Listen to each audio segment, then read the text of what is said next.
बिस्मिल्लाहिर्रहमानिर्रहीम। अस्सलाम वालेकुम। मेरा नाम डॉक्टर अब्दुल अजीज़ हसन है। अच्छा, आज हम पैसे के बारे में डिस्कस कर रहे थे। पार्ट 3 आज हम डिस्कस करेंगे, थर्ड पार्ट। लास्ट वीडियो के अंदर मैंने आपको बताया था पैसा जो है वो एनर्जी है।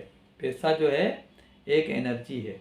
अब ये एनर्जी कैसे है, ज़रा उसको डिस्कस करते हैं। देखें, मेरी फेडरल उर्दू यूनिवर्सिटी में जॉब है। मैं सुबह 9 बजे वहाँ जाता हूँ, शाम को आता हूँ। ठीक है, वहाँ क्लासें लेता हूँ। ऑफिस का काम या कोई भी एक्सपाइजेड जो भी हमारी जिम्मेदारियाँ हैं वो हम पूरी करते हैं, यानी और उसके बदले में हमारे पास जो है वो सैलरी भेजते हैं। और सैलरी जो है वो हमारे अकाउंट में आती है। हमें जो है ना एक पर्चा दे दिया जाता है जिसको हम पे स्लिप कहते हैं, यानी वो पैसा मेरे हाथ में नहीं आया। ठीक है, वो पैसा बैंक में चला गया।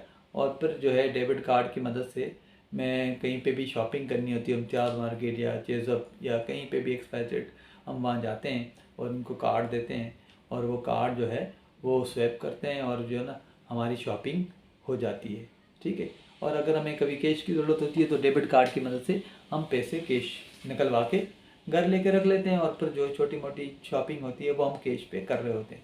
यानी कहने का मकसद ये है कि मैंने अपना पूरा दिन उर्दू यूनिवर्सिटी के अंदर लगाया, एक एनर्जी लगाई, एक अपने तवानाई लगाई। ठीक है, एक टाइम दिया और टाइम के अलावा मैंने जो है ना वहाँ जाके काम किया। ठीक है, पूरा दिन बैठा और उसके अंदर मैंने क्लासें ली, स्टूडेंट्स को पढ़ाया। ठीक है, और उसके बदले में मुझे पैसे मिले। इसी तरीके से अगर कोई परचून की दुकान चला रहा है तो वो सारा दिन उस दुकान पे बैठ के मजदूरी करता है, काम करता है और फिर उसके बदले जो है उसको पैसे मिलते हैं और वो पैसे लेके जो है वो घर आता है और घर के अंदर जो है वो बैठ के काम करता है। तो ये जो है हमारे पास जो पैसा है वो हम एनर्जी लगाते हैं और उसके बदले हमारे पास पैसा आता है। इसी तरीके से कोई डॉक्टर है, डॉक्टर जो है वो मरीज़ पास जाता है उसके पास और मरीज़ को जो है ना वो चेक करता है और फिर उसके बदले में वो फीस लेता है। मज़दूर है, एक मज़दूर काम करता है, सारा दिन अपनी एनर्जी लगाता है और एनर्जी के बदले में आप उसको मजदूरी देते हैं। तो पैसा जो है वो एनर्जी है। आप जितनी एनर्जी लगाएंगे आपका पैसा आएगा।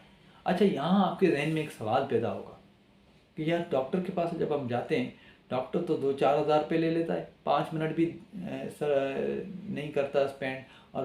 और एक मज़दूर है और वो जो है वो जो है वो काम करता है सारा दिन, उसको 1000-1500 मजदूरी दे रहे होते सारा दिन। वो उन्हें पसीना भी ज़्यादा बहाया और डॉक्टर ने तो कुछ किया ही नहीं।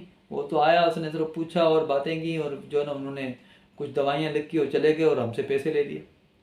तो याद रखें, डॉक्टर ने और मज़दूर में जो फ़र्क है वो ये है कि डॉक्टर ने अपनी एनर्जी जो है उसके अंदर वैल्यू ऐड किया।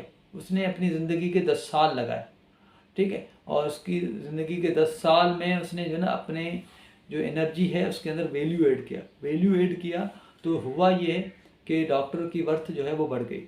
एक मशहूर जुमला आपको सुनने को मिलता है कि पाकिस्तान के अंदर जो आयरन है, सरिया है, वो 200 रुपये किलो बिकता है, लेकिन जापान वही सरिया जो है वो 2 लाख रुपए में पर केजी बेच रहा होता है।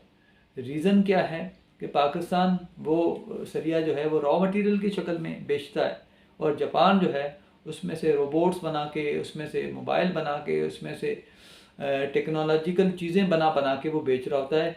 सरिया उसके पास भी है, सरिया उसके पास भी है, लेकिन जापान क्या करता है इसके अंदर वैल्यू ऐड कर लेता है। तो ये आपको एक पॉइंट यहाँ पे जो समझना है वो ये समझना है कि पैसा एनर्जी है। अब उस एनर्जी को आप जितना, यानी अपनी एनर्जी जितनी आप यूटिलाइज़ करेंगे आपके पास पैसा आएगा। लेकिन उस एनर्जी को आपको किस तरह यूटिलाइज़ करना है, क्या वैल्यू ऐड करना है, ये आपको सोचना है। आप कोई भी काम करते हैं, जैसे मैं टीचर हूँ, आप में कोई डॉक्टर होगा, कोई इंजीनियर होगा, कोई हो सके टीचर हो, कोई मैनेजर हो, कोई कारोबारी बंदा हो, तो आप देखें कि आप अपनी एनर्जी कहाँ कहाँ लगा सकते हैं और उस एनर्जी के अंदर जो है ना आप क्या वैल्यू ऐड कर सकते हैं। और जब आप वैल्यू ऐड करेंगे तो देखें आपके पास पैसे कैसे आते हैं। बाकी इसका जो नेक्स्ट पार्ट है, कुछ चीज़ें हैं जो पैसों के बारे में माइंडसेट, वो इंशाल्लाह हम अगली वीडियो के अंदर डिस्कस करेंगे। Thank you very much.